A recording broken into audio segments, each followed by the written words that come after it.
Bienvenidos a Terapia Política, un programa de radio en línea enfocado en el acontecer político y dedicado a sanar a nuestra sociedad. Producido por Nicolás Villamoya.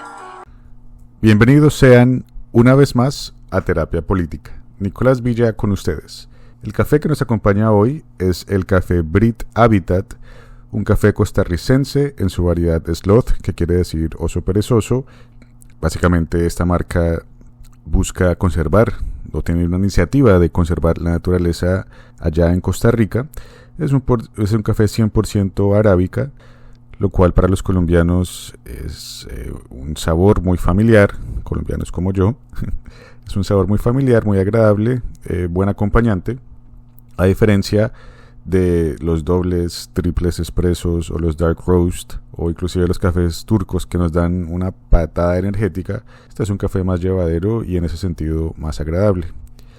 Llevadero, predecible, como alguien sobre quien voy a hablar hoy, Abel de Jesús Escobar Echeverry. Recuerden ese nombre. Si acaso no saben quién es, seguramente no saben quién es, ya les contaré. Y ese nombre va a ser el punto de partida para analizar aquello que sucedió en la final de la Copa América, donde trascendió que varios colombianos fueron parte de disturbios y básicamente que intentaron entrar a la fuerza a un partido, puesto que no había suficiente autoridad que lo previniera, y además con lógicas básicamente como entrar a un partido sin haber comprado una boleta. Entonces voy a intentar analizar y aportar un poco de luz a raíz obviamente de la terapia y de la política. No se lo pierdan, quédense acá en Terapia Política. Bueno, si aún no han utilizado su buscador para averiguar quién fue Abel de Jesús Escobar Echeverry, pues yo se los digo. Abel de Jesús Escobar Echeverry fue el padre, el papá de Pablo Escobar. Un personaje seguramente desconocido para la mayoría, ciertamente lo era para mí, y cuyo comportamiento, para mí por lo menos, resultó ser contraintuitivo. Si ofendo a alguien me disculpo, o bueno, no me disculpo, la verdad es que para mí la referencia actual de de Pablo Escobar es Álvaro Uribe. Y en la medida en que el papá de Álvaro Uribe era un hiper Álvaro Uribe, siempre asumí que el papá de Pablo Escobar iba a ser un hiper Pablo Escobar. Y resulta que no, según lo que pude investigar, que realmente pues es muy poco, pero hasta donde pude leer. Abel de Jesús fue un hombre correcto, trabajador, honesto, de bajo perfil, sin gustos por los lujos, mesurado, no sé si sobre la palabra estoico, pero digamos que sí mesurado y no opulento, sobrio, lo cual pues dista mucho de lo que trasciende en la cultura popular, que es lo que conozco de Pablo Escobar. Ahora, ¿qué tiene que ver eso con la final de la Copa América?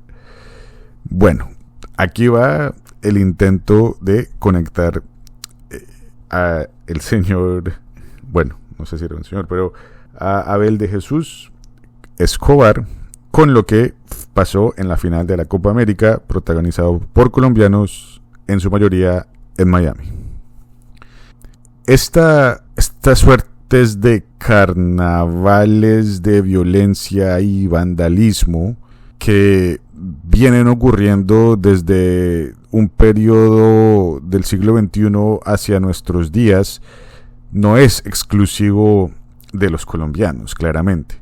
Recordemos las revueltas en París, en Londres, donde se quemaron gran partes de esas ciudades y hubo saqueos, ¿no? Gente que entraba y cogía los televisores nuevos y todo esto. Y si bien las revueltas no son algo nuevo en la historia de la humanidad, estas revueltas que no tienen horizonte político o ningún tipo de horizonte, digamos que no hay ninguna demanda detrás de esas revueltas, si son algo nuevo, no hay ninguna exigencia, demanda, causa, efecto, qué sé yo. Bueno, efectos hay muchos, pero parece que no hay una causa aparte de la violencia y el vandalismo por sí mismos y para sí mismos. Siento que hubo mucho de eso, hubo mucho de eso en lo que sucedió en la final de la Copa América, ¿no? Vemos esta escena de gente bañándose en crispetas, aficionados con la camiseta de Colombia bañándose en crispetas, por no sé por qué y para qué uno haría eso, pero bueno, ellos lo hicieron. Y digamos que me enfoco en Colombia, si bien es un caso más de este tema del siglo XXI, por varios motivos, pero para añadir un poco de marco de explicación, se ha dicho, bueno, cuando no, por Žižek, Slavoj Žižek, filósofo esloveno, psicoanalista, que estas revueltas sin causa o motivo de nuestros tiempos tienen mucho que ver con lo que se ha llamado el desvanecimiento de la autoridad paternal. Algunos dirían del fin o el final del patriarcado, ¿no? Y si bien para muchos eso es causa de celebración, bueno, Claudio Naranjo hablaría de la agonía del patriarcado, digamos que yo no voy a juzgarlo como bueno o malo, sí lo voy a juzgar como real, con ciertas causas, ¿no? Y sobre todo ciertos efectos, como son estas revueltas. Ahora, ¿por qué uno relacionaría esas revueltas como lo que pasó en la final de la Copa América con el final del patriarcado? Bueno, básicamente porque en Occidente, sobre todo, viene desarrollándose toda un movimiento que busca acabar con la autoridad paternal, patriarcal, que con motivos muy válidos. Y entonces, por lo menos en la narrativa tradicional del psicoanálisis, el amor del padre es un amor condicional, a diferencia del amor maternal de la madre, una vez más en una visión reduccionista, tradicional, que no sé si eso la hace verdadera o falsa, pero en todo caso el amor de la madre suele ser en esa narrativa psicoanalítica incondicional, mientras que el amor del padre es condicional. ¿A qué va eso? ¿O a qué se refiere eso? Que la madre va a querer a sus crías, bien sea la madre humana o la madre mamífera en general, el amor mamífero, independientemente de lo que hagan, ¿no? Y entonces está esta escena cliché de la madre, bueno, de un Pablo Escobar que a pesar de todo el daño que hizo lo defiende, o las mamás de hombres y mujeres, bueno, sobre todo hombres en death row, condenados a pena de muerte, asesinos, etcétera, cuya mamá los defiende, ¿no? Ese es un amor incondicional. O en el reino animal, más allá del reino animal humano, donde, ¿no?, la madre se hace matar por sus crías, qué sé yo. Ahora, yo no digo que este comportamiento sea exclusivamente de las madres o qué sé yo, pero digamos que esa es la narrativa tradicional. Mientras que el amor paternal es un amor condicionado, un amor que recibimos en la medida en que cumplamos con ciertos deberes, ¿cierto? Desde la ley, no, el código de Hammurabi en adelante, pero obviamente los mandamientos de Dios, todas estas cosas, los 10 mandamientos, etcétera, y la ley en general del Estado, es básicamente un amor condicional. Si te portas bien, si cumples con tus deberes, entonces no recibes cosas. Si eres estudioso, recibes cosas. Si eres buena persona, recibes cosas. Si te portas bien, recibes cosas. Y es el debeísmo, ¿no? Deber, debeísmo, ¿no? Y ese, digamos que la condición paternal es que papá me quiere o el padre me quiere, me reconoce, me ve, me valora en la medida en que yo cumplo con mis deberes, ¿cierto? Y bueno, hay un montón de cosas también, ¿no? Análisis, etcétera, pero bueno, las tareas desde chiquitos, ¿no? Las tareas en varios idiomas son los deberes, ¿cierto? Ya en varios países, inclusive de habla hispana, no se habla de tareas, sino de deberes, ¿no? Aquello que debemos hacer para surgir en la vida, crecer, etcétera. Bien. Y entonces, cuando se desmantela, pequeño paréntesis, eso en psicoanálisis se llama el superego, la autoridad paternal se llama el superego. Entonces, en la medida en que ese superego o autoridad paternal se va desvaneciendo, básicamente se dice que nosotros o cada ser humano básicamente debe escoger sus propias leyes, ¿cierto? O que básicamente ya no hay leyes. Antes de decir que cada ser humano debe escoger sus leyes, se dice ya no hay leyes, ¿cierto?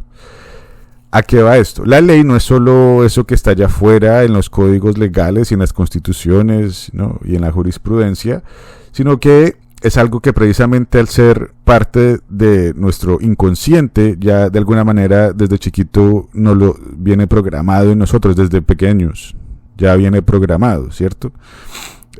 Ideológicamente, inconscientemente. Entonces, el bien y el mal, por ejemplo, que está bien y que está mal, ya de alguna manera está ahí. Y eso es lo que se desvanece.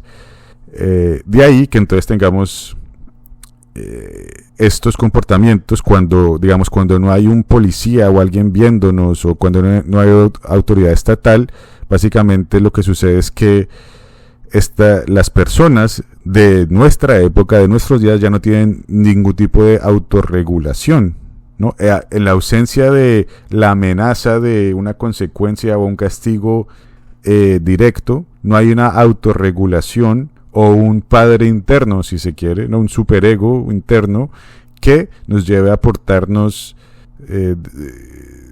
con algún tipo de restricción, sino que nos entregamos, sería una explicación, abiertamente a cualquier tipo de capricho, como qué sé yo, bañarse con crispetas o entrar a robar televisores o bueno, qué sé yo, o ir a un partido sin boleta, bueno.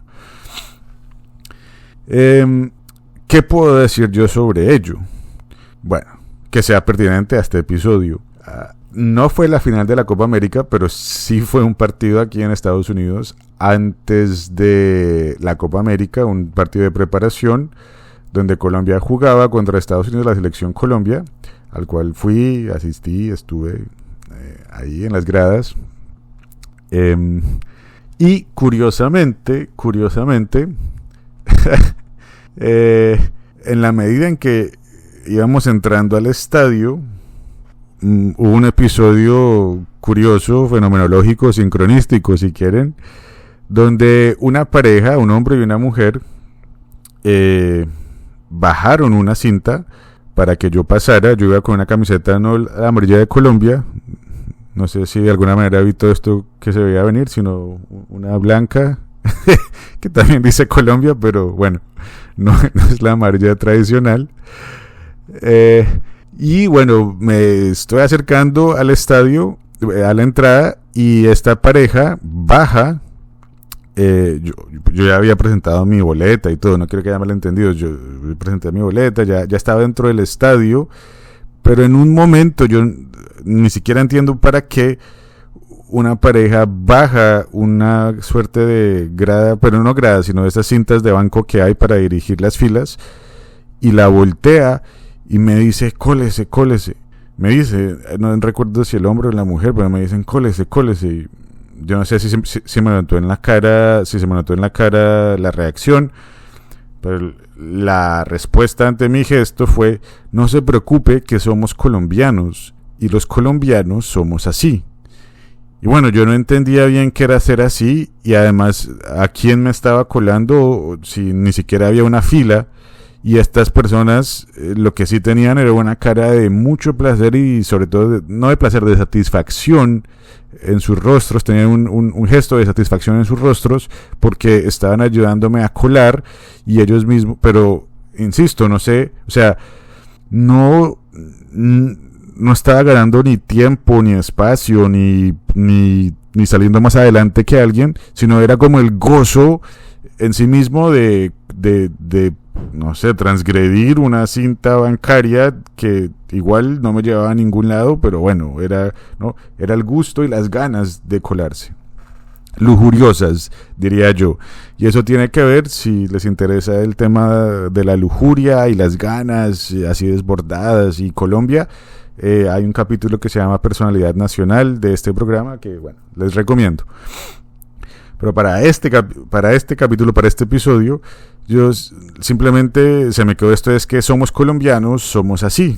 Bueno, poco me imaginaba yo que iba a terminar en lo que terminó la final de la Copa América. Ahora, insisto, no sé si no es un tema netamente colombiano, hasta que, y aquí comienzo a conectarlo con el señor, porque le sigo diciendo el señor, bueno, quizá era un nombre muy correcto, Abel de Jesús, para que sea algo netamente colombiano. En las revueltas de Miami en la final de la Copa América, uno de los revoltosos, de estas personas sin ley o por encima de la ley, ya entraremos a verlo, era el presidente, o fue el presidente, o es, porque aquí sigue vivo, de la Federación Colombiana de Fútbol, Ramón Yesurún. Y esa parte ya comienza a tener unos tintes muy colombianos, en la medida, primero que todo, en que hay una hipocresía gigante. Aquí hay que nombrar a nuestro querido amigo Carlos Antonio Vélez, quien recuerdo yo cuando fue Pablo Armero, ¿no? Con lo que implica ser Pablo Armero en Colombia, o tener un origen como el de Pablo Armero en Colombia.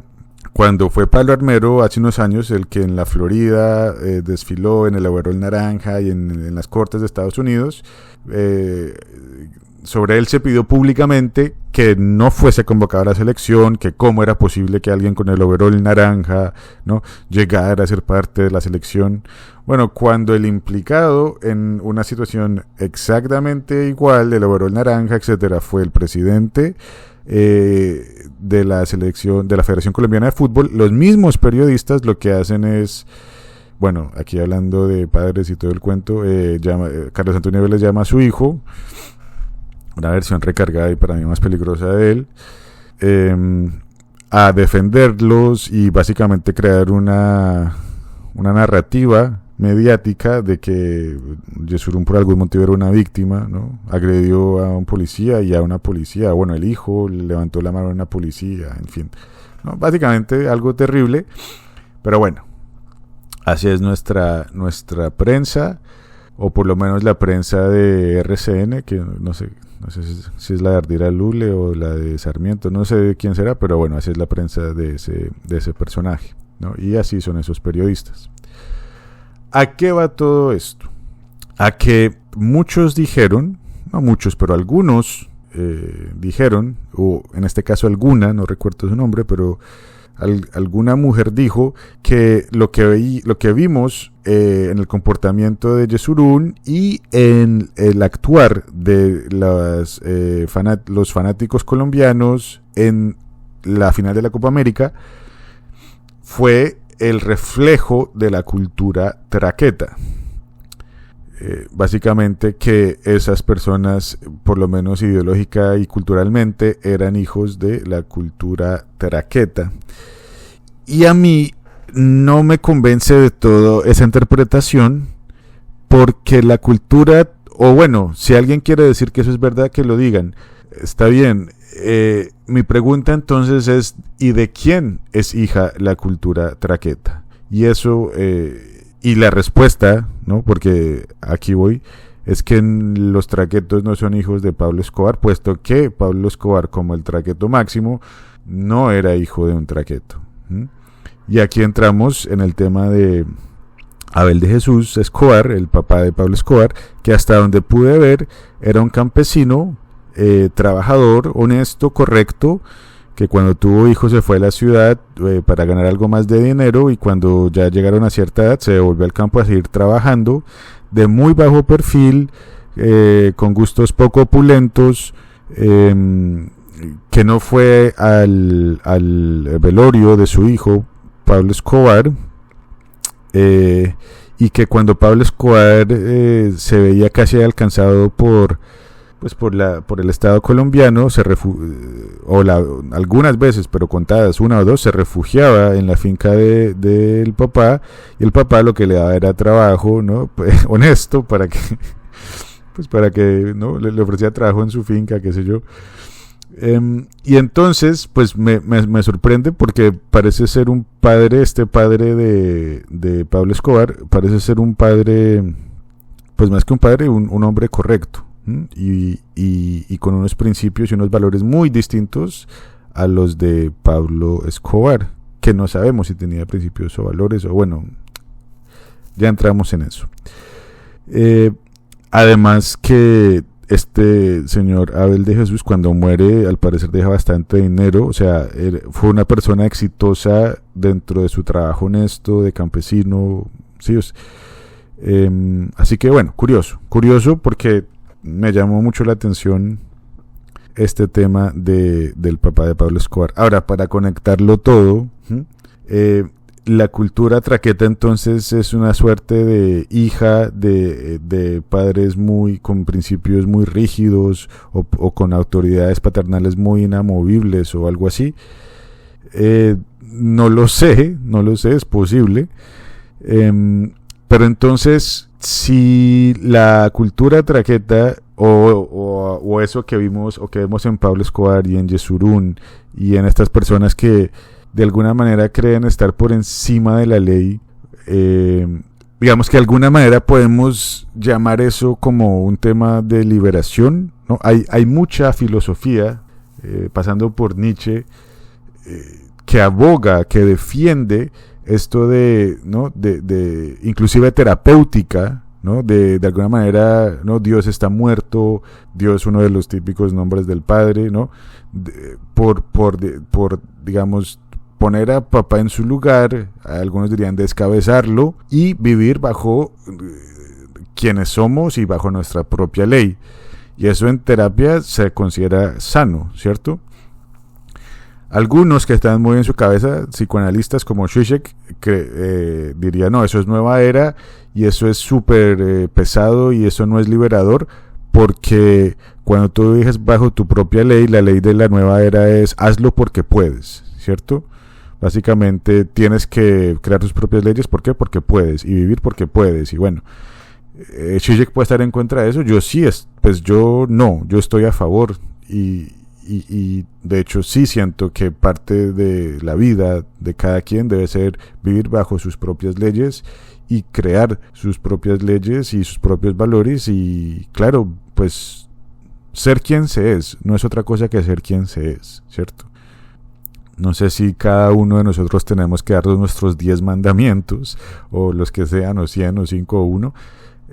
Quizá lo único que se necesita es ser quien se es, y no es más que eso. Pero sigue la pregunta, ¿no? Estas personas en la final de la Copa América, Yesurún, Pablo Escobar, ¿fueron quienes eran? ¿Crearon sus propias leyes? Mi punto, mi visión es que no. Es muy distinto crear leyes propias a no tener ley, o estar por encima de la ley, o querer estar por encima de la ley.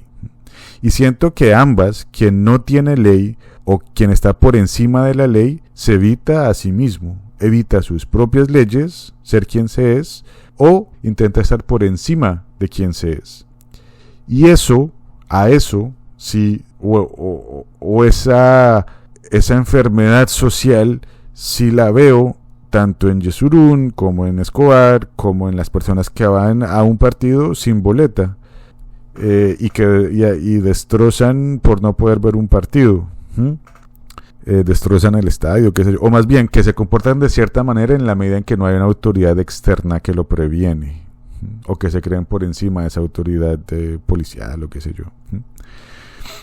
y esto no es una apología a la fuerza policial de ese condado en particular o ninguna, nada en contra o a favor de la policía en general, ni en parte, o sea, sí hay muchas opiniones en particular, en fin, o sea, todo el espectro también está en la policía, de muchos lugares además, pero a lo que voy es a eso. La cultura traqueta y el crear ley propia es algo muy distinto, y Pablo Escobar no creo que haya vivido bajo sus propias leyes, creo que vivió sin ley, porque cuando uno vive bajo sus propias leyes, a la primera persona que le exige cumplir esa ley es a uno mismo, ¿cierto? Obviamente, y digamos ese tema de plata o plomo, ¿cierto? O haces lo que yo digo o tienes estas dos opciones. Qué bueno hubiese sido que Pablo Escobar se la aplicara a sí mismo, ¿cierto? Por ejemplo, cuando le secuestraban seres queridos, como el papá que una vez se lo secuestraron, ¿no? En un escenario de plata o plomo hubiera sido, bueno, me cuesta mucha plata, entonces nada que hacer, o plomo, yo soy el primero, estoy en primera línea y voy allá a agarrarme a balazos con quienes lo secuestraron, ¿cierto? No pasó eso, contrató un ejército privado y bueno, fueron ellos los que... Pero a eso voy, ¿cierto? O sea, estas personas, ¿no?, que a veces tan poderosas y que imponen ley, yo comienzo a creerles su camino nietzscheano, si eso es una palabra, o su camino nueva era, o su camino de ser quienes son, en la medida en que ellos mismos cumplen sus propias leyes, ¿cierto? O Yesurún, que como declarado uribista, etcétera, ¿no?, se queja de los vándalos en Colombia y estas personas que acaban con Transmilenio por exigir sus derechos, pero cuando a él se le niega el más mínimo derecho, y ni siquiera un derecho, porque básicamente lo que pasó es que él se agarró a puños con la agente de seguridad de Estados Unidos porque no lo dejaron pasar a él, ni a mucha gente que no tenía derecho a pasar precisamente de su familia, entonces se agarró a puños. Entonces, claro, cuando a otros que reclaman sus derechos se ponen violentos, cuando eso sucede, ahí sí hay que llamarlos de todos y vándalos y no sé qué, pero cuando él lo hace, entonces ahí él sí es víctima, ¿cierto? Eso no es vivir bajo la propia ley, ¿no? Eso es creerse por encima de la ley, o sin ley, como quieran verlo, ¿no? Quizás son distintos. Entonces a eso quería llegar, y para el caso particular del traqueto, la epítome o el traqueto por excelencia, Pablo Escobar. Bueno, qué curioso que tuvo un padre como fue el de él, y quizá muy rígido, qué sé yo, pero no sé si esa rigidez o esos principios tan rígidos de ese señor llevaron a tener un hijo que precisamente se pasó su vida intentando estar por encima de la ley, hasta que la ley le dio un balazo básicamente y lo mató. Bueno, doloroso, trágico, ¿no? Y también siento que bueno, como siempre parece hoy que, digamos, las salidas, y esto no es mío, esto lo escuché ayer, pero parece que las narrativas tradicionales, religión, política, economía, ciencia inclusive, parece que cada vez más nos dan menos salidas a los dilemas actuales. Queda esto de ser quien se es, ¿no? O terapéuticas, o místicas, o mágicas, yo no sé, ¿no?